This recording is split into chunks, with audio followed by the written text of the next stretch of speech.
The surrealist artist Salvador Dali was born on May 11th in 1904 in Figueres, Spain, located in the province of Catalonia, Spain. He had two siblings, a brother, Salvador Dali, and a sister named Ana Maria Dali. His brother unfortunately died as a baby, and boom, a year after his death, the second Dali, that we've come to know as one of the most controversial and paradoxical artists of the 20th century, was born. Salvador Dali had a lot to live up to, being the second Salvador Dali in his family and all, which might explain why he had such an eccentric and outgoing personality. He was like a literal cartoon character in human form.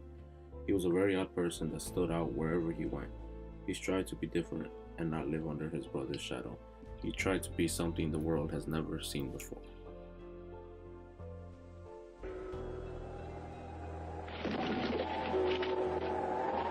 Bonjour. Good morning. Is Lord of the first time Dali born with any kind of traumatism.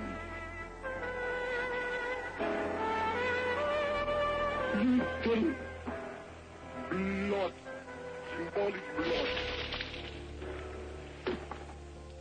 and milk again.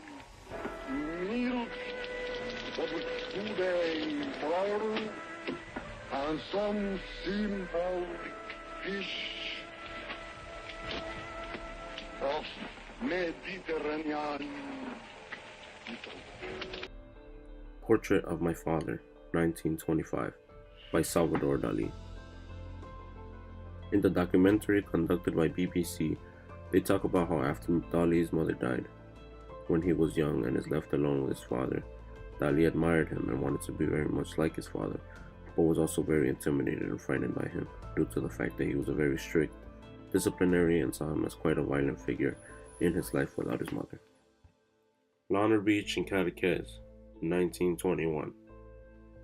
The bulk of Salvador Dali's early works consisted mainly of paintings from his homeland in Spain, which is Catalonia, or sometimes referenced as Cadaqués by either him or many of his biographers. These paintings mostly featured the coasts, but some also depicted the cliffs and other rock structures being depicted as something other than a simple rock or mountain along the side of the water. The Lugubrious Game, 1929, Salvador Dali. You may be wondering what surrealism is. But surrealism is quite simple. Surrealism in the art world is the act of creating works that define the norms of regular versus conventional art, depicted from worlds of unconscious exploration. These works seem to have taken place in a separate universe apart from our own, and have odd and very peculiar forms apart from the typical forms we are accustomed to in our everyday lives. A great example of a surrealist painting would be this one, done by Salvador Dali in 1929, known as The Great Masturbator. In this painting by Salvador Dali, he depicts his surrealist interpretation of a rock formation located in Cadaqués. As you can see, he was able to capture the rock and convert it into a figure resembling a face facing downward towards the ground. It is really impressive how he is able to shift something into depicting the human form in whichever way he wishes. Swans Reflecting Elephants, 1937. Salvador Dali was well known in the Surrealist movement and was actually a very important face within the movement itself. The Surrealist movement was a group of artists that took part in the creation of surreal works that blew the world's minds. Dali's self-goal was to challenge perceptions through his use of paranoid delusions that were derived from common objects. Honey is Sweeter Than Blood, 1927, by Salvador Dali. Dali's work was utterly bizarre, and many of these bizarre works came from the influence of the depths of his own mind. He derived this influence from his own childhood and adult anxieties, as well as any trauma he faced throughout his life. As said in the documentary by BBC when analyzing Dali's artwork, Honey is Sweeter Than Blood, that the painting depicted that both sex and death had a presence on the young Dali's mind at the time. The Persistence of Memory, 1931, by Salvador Dali. In Dali's most famous work, The Persistence of Memory, he includes 4 watches that contain highly unlikely properties for a watch. These watches' consistency came from the inspiration of some camembert cheese he had eaten one day. There is a table in the bottom left and another one in the top left holding up the watches and the olive tree.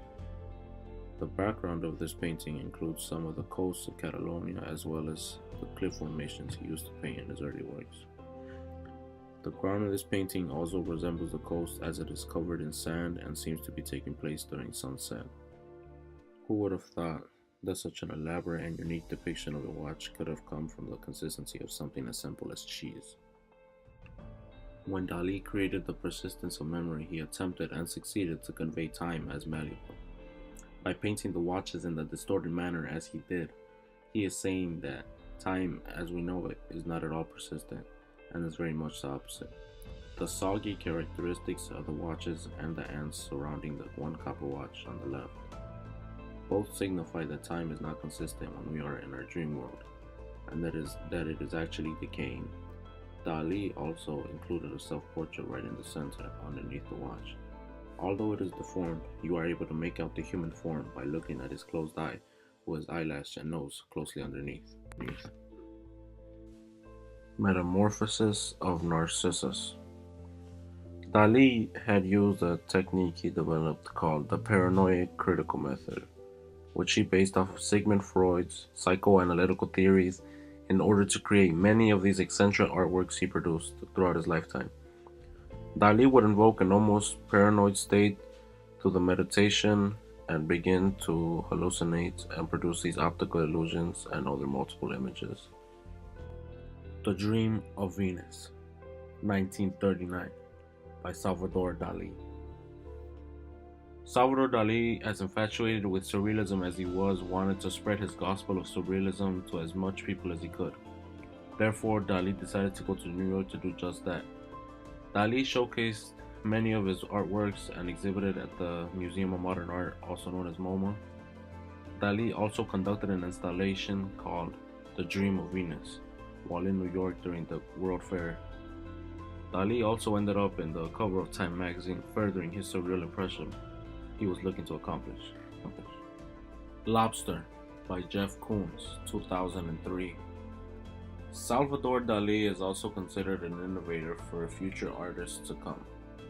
These artists include Andy Warhol, Damien Hirst, and Jeff Koons. Koons today, like Dali, transforms familiar objects into surreal objects to pay respects and or homage to Dali. For example, Koons has an inflatable pool toy lobster whose tentacles look very much like Salvador Dali's famous mustache. Koons had met Salvador Dali when he was only 17, and from then on, Koons felt inspired to do what Salvador Dali did. The Face of War, 1940, by Salvador Dali. In this painting by Dali, he painted the ending of the Spanish Civil War. This painting was meant to convey the feeling and results from the Civil War that had just happened in his hometown. Dali felt misery for the tragedies that had just occurred and decided to paint this face of a corpse, which contained many more corpse heads within it, in order to cope with his losses. Archaeological Reminiscence, Los Angeles, 1935, by Salvador Dali. Dali utilized his gift of surrealism to express his discomforts of his fears and issues and turned them into amazing artworks as a way to cope with them. He also used it to express his deepest thoughts and struggles from his life instead of shying away at them. This is my artwork titled Melting Snoopy. It is a picture of my dog, Snoopy, which shares the same distorted and malleable properties that is found in the property of the watches from Salvador Dali's most famous work, The Persistence of Memory.